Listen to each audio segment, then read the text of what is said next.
Hello. Today I will be teaching you how to make a photograph look like it is a miniature model using the tilt shift effect on Photoshop.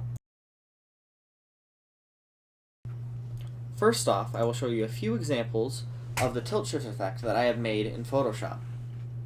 To start out with, we have a house on a hill, and as you can see, both the background and the foreground are blurred, while the house and the hill are perfectly clear.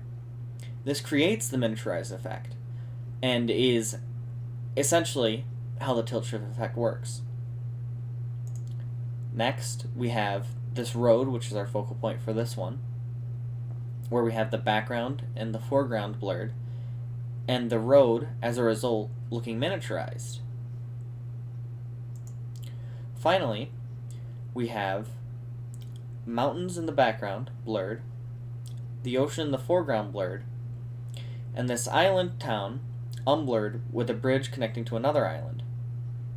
And as you can see, due to the blurring of the background and the foreground, the island and the bridge both look miniaturized.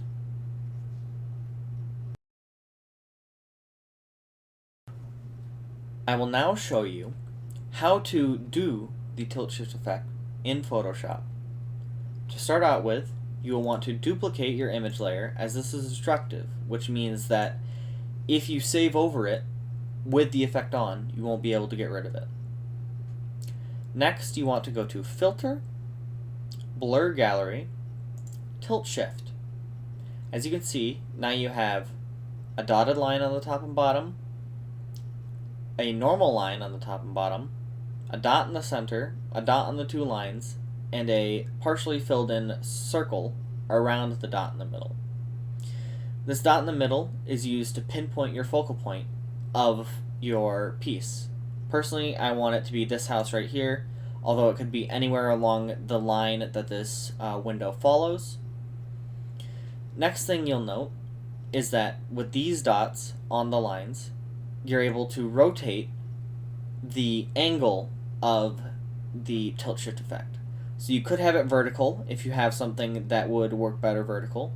But most tilt shift effects either use horizontal or just slight diagonals. Next, the ring around this dot controls the strength of the blur. So it could go as strong as very, very blurry, or it could go all the way down to basically no blur. I like to keep it around 10. That is my preferred setting, as it gives enough clarity to tell what is on either side of the blur, while leaving the desired effect still in place. Next, these lines that the dots were attached to, you move them up and down to indicate where you want the blur to stop. Personally, I want the blur to stop at the top of this roof and at the bottom of this roof. Next, these dotted lines control the distance between the most blurred and least blurred portions of the image. I like to keep this fairly close for the most part, as it will give a nice effect, and if you leave it too far away, then it's not blurry enough for certain images. So I like to keep that fairly close. You then click OK, and now, as you can see, the houses in the street are all mainly very clear, and the foreground and the background are perfectly blurred, so this little neighborhood looks like it's been miniaturized.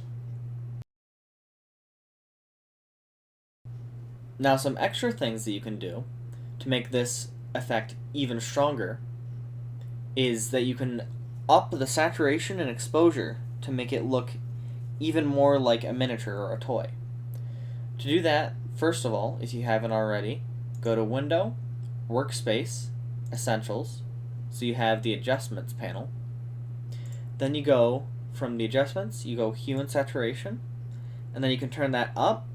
You could turn it up, probably not that high, but you could turn it up a fair amount to get a even more colorful image. Then you could go to Adjustments again, Exposure. Now this you don't want to turn up very high at all. You would want to turn it up maybe 0.5, just to make it even brighter, which will make it even look more look like a toy or a miniature.